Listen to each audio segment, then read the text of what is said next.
explaining Quebec French within 60 seconds. Let's go. Now, probably the biggest difference between Parisian French and the Quebec French lies in the pronunciation, especially the nasal ones. For example, this word meaning when in France is pronounced like quand, but in Quebec it's more like Can.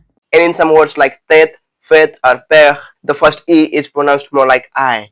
So, Tight. Fight.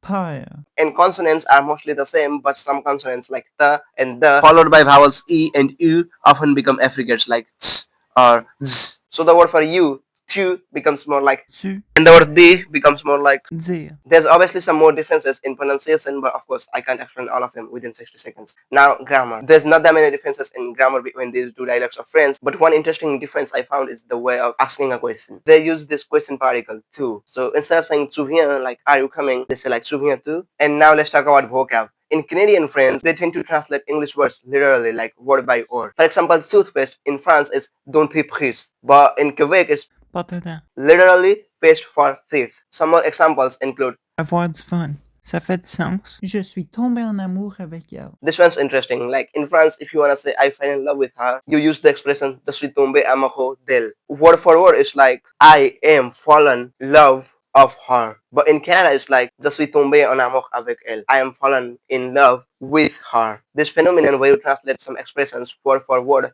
from another languages is known as calques in linguistics. And speaking of vocab, there's a false French. Gosse. In France, this word ghost means like kids, like enfant. But in Quebec, it means like balls. You know what I mean, right? Now, here are some interesting words from Quebec. Drum. Blonde. Char. Now, lately, I've been fascinated by the way they speak French in Quebec, so I might learn it. I don't promise it, but I might consider learning Quebec French. I don't know. Let me know if you have some resources for Quebec French. So, yeah, that's all. Thanks for watching.